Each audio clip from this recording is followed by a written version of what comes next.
ঐতিহাসিক দিনের এই কর্নেল চৌমুহনীতে সকালবেলার কর্মসূচিতে উপস্থিত জিএমপির কেন্দ্রীয় কমিটির সভাপতি নরেশ জমাতিয়া, উপস্থিত আছেন জিএমপি, টিওয়াইএফ, টিএসইউ এবং গণতান্ত্রিক আন্দোলনের এই এলাকার এবং আগরতলা শহরের শীর্ষ নেতৃবৃন্দ এবং অভিভাবক মণ্ডলী বন্ধুরা।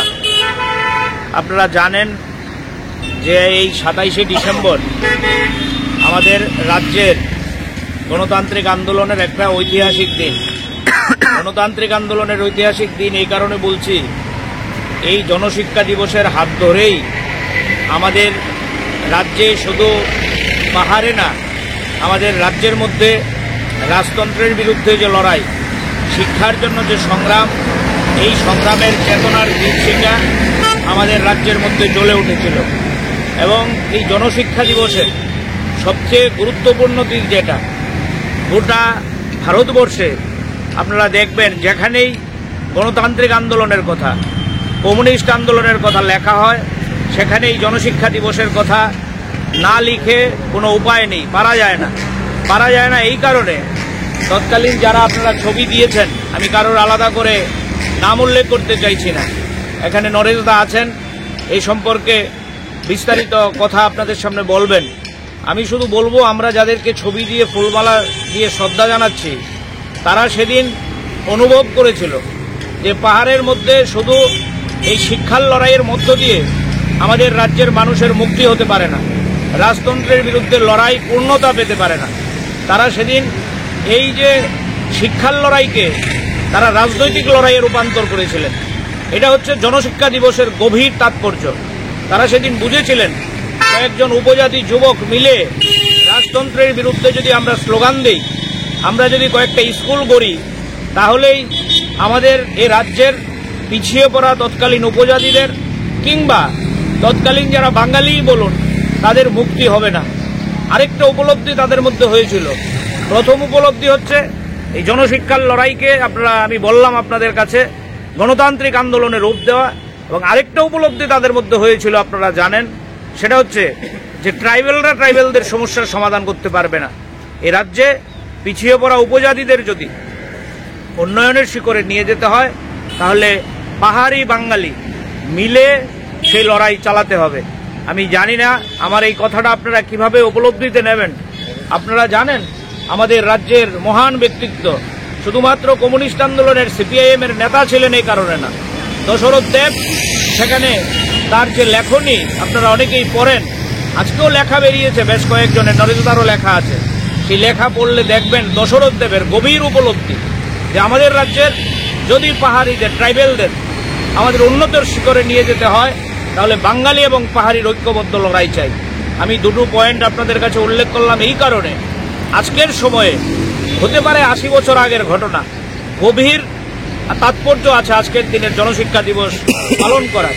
এবং এই দিনটি আজকে নতুন গভীর তাৎপর্য নিয়ে আমাদের কাছে হাজির হয়েছে এই কারণে, যে রাজতন্ত্রের বিরুদ্ধে লড়াই করে মুক্তির স্লোগান আমরা দিয়েছিলাম এই রাজ্যের মধ্যে জনশিক্ষা দিবসের দশরথ দেব সুধন্যরা, আজকে এই রাজতন্ত্রকে আমরা কিন্তু কেউ অনেকেই ভাবতে পারেন আমরা বোধহয় রাজার বিরুদ্ধে। না, আমরা কোনো রাজার ব্যক্তির বিরুদ্ধে না, আমরা প্রদ্যুৎবাবুর বিরুদ্ধেও না, আমরা প্রদ্যুৎবাবুর বাবার বিরুদ্ধেও না, দাদুর বিরুদ্ধেও না।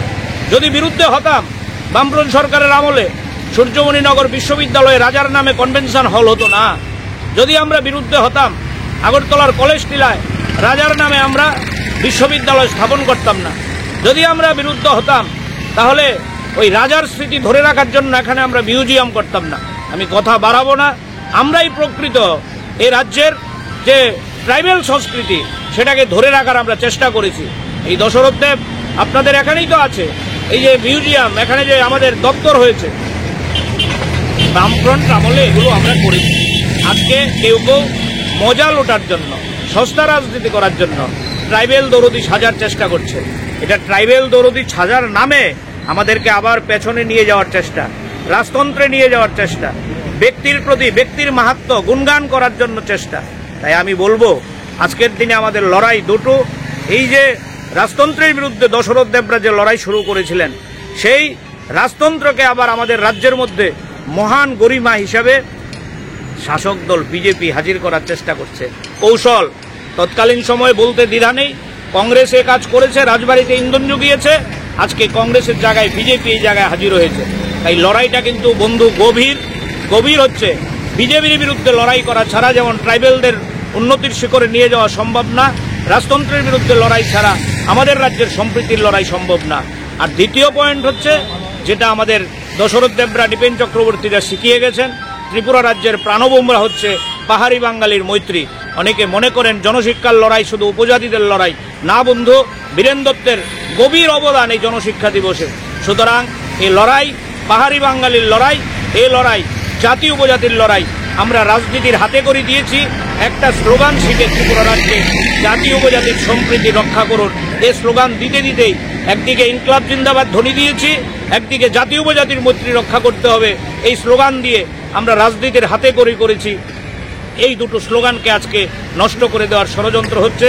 তাই আমি আপনাদের কাছে অনুরোধ করব, এই দুটো স্লোগানকে মতাদর্শগতভাবে প্রতিদিন চর্চা করে আপনারা আপনাদের GMP, TYF, TSU, SFI, DYF, আমরা রাজ্যের মধ্যে যে আমাদের ঐতিহ্য, আমরা এগুবো এবং আমাদের বিশ্বাস এ রাজ্যে তথাকথিত ত্রিপুরাল্যান্ডের স্লোগানদারীরা, তথাকথিত রাজতন্ত্রের মুখোশধারীরা যারা আমাদের রাজ্যকে পিছিয়ে দিচ্ছে প্রতিদিন, বিজেপি এবং আইপিএফ, ওই আপনাদের রাজার যে ত্রিপুরামথা যৌথভাবে রাজ্যকে পিছিয়ে দিচ্ছে, তার বিরুদ্ধে লড়াইয়ে আমরা চ্যাম্পিয়ন হব, আমরা এগুবো। ইতিহাস একথাই বলে, আমি কথা বাড়াবো না। ইতিহাস আমাদের রাজ্যের একথা আমাদের শিখিয়েছে যে আমাদের সম্প্রীতির মধ্য দিয়ে যে লড়াই, লাল ঝান্ডার যে লড়াই, এই লড়াই